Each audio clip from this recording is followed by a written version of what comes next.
তিনি রচনা বন্দ্যোপাধ্যায়, বাংলার দিদি নাম্বার 1। অর্থাৎ তিনি বাংলা সিরিয়ালে দীর্ঘদিন ধরে দিদির ভূমিকায় অবতীর্ণ হচ্ছেন।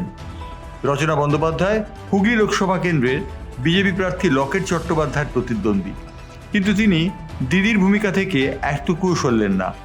অর্থাৎ তিনি বললেন তার কর্মীদের উদ্দেশ্যে, মাথা গরম একদম নয়, সবাই ঠান্ডা থেকে কাজ করবে এবং বিপক্ষ যদি গণ্ডগোল করতে আসে তাদের রসগোল্লা খাইয়ে দেবার অঙ্গীকার তিনি করলেন। অর্থাৎ তিনি বলতে চাইলেন কেউ মারতে এলেও তার দিকে রসগোল্লার হাঁড়ি বাড়িয়ে দিতে হবে। দিদি নাম্বার 1-এর সর্বংসহ মূর্তি সবাই পছন্দ করেছেন। আমি আজকের সকালবেলাটা ভীষণ সুন্দর একটা সকাল। আর দেখো, ঠাকুর এত সহায় যে আজকে তো মেঘলা দিন, কোনো রোদ নেই, কোনো মানুষের যাতে কষ্ট না হয়, এবং এটা খুব ভালো একটা দিন।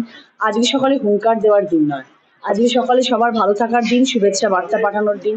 আজকের দিনে আমি সবার জন্য শুভেচ্ছা বার্তা পাঠাচ্ছি। সবাই ভালো থাকুক, সবাই মঙ্গল হোক, এবং সারা দিনটা সবার খুব ভালো কাটুক এবং সব সুষ্ঠুভাবে হোক।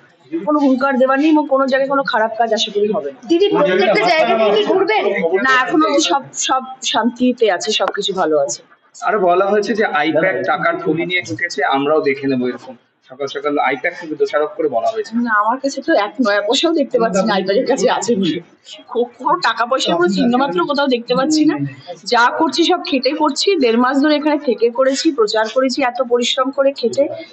মানুষ যদি ভালোবাসেন, মানুষ যদি পাশে থাকেন, সব ঠিকঠাক আছে। তৃণমূল এজেন্টদেরকে কি বার্তা দেবে আজকের দিনে?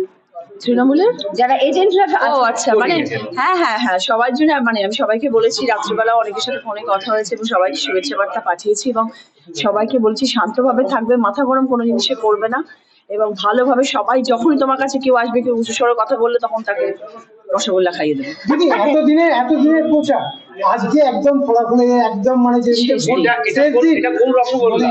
এটা কি এটা মিষ্টি, না মিষ্টি রসগোল্লা সবাইকে খাইয়ে দেবে। আর তারাও জানে মিষ্টি বাণী বলে।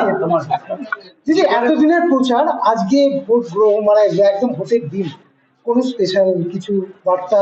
না দেখো, আমি মানে সত্যি কথা বলতে আমি ভীষণ টায়ার্ড।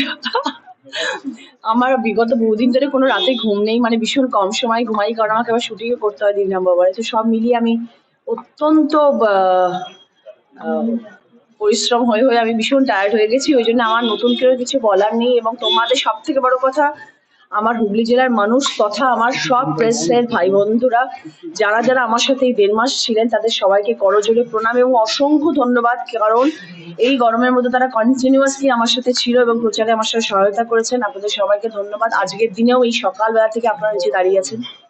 বাড়তি অক্সিজেনের কোনো বার্তা তৃণমূল কর্মীদের জন্য আজকে? না, আর বাড়তি অক্সিজেনের বার্তা যে আমি সবার সাথে আছি, আমি সবার পাশে আছি এবং আমি সব জায়গায় ভিজিট করার আজকে চেষ্টা করব, এবং সকলের ভালোবাসার সাথে থাকলে আশা করি যুদ্ধ জয় হবে। আমরা দিদি কাজে বাধা পেলে রসগোল্লা খাওয়ানোর বার্তা। একদম, রসগোল্লা খাওয়াও, মিষ্টি মুখ করাও। জীবনে প্রথম এটা ইলেকশন লড়ছো, কোথাও চাপা উত্তেজনা রয়েছে? দেখো, ডেফিনেটলি একটা নতুন ধরনের কাজে এসেছি এবং যে ব্যাপারে খুব একটা আমার অভিজ্ঞতা এতদিনে ছিল না, কিন্তু 1.5 মাসে কিছুটা অভিজ্ঞতা অর্জন করেছি এবং যথেষ্ট পরিশ্রম করেছি এই জায়গাটায় আসার জন্য।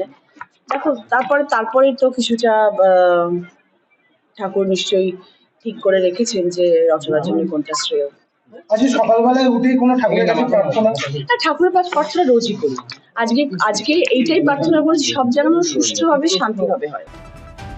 ব্যুরো রিপোর্ট, বাংলার পালস টিভি।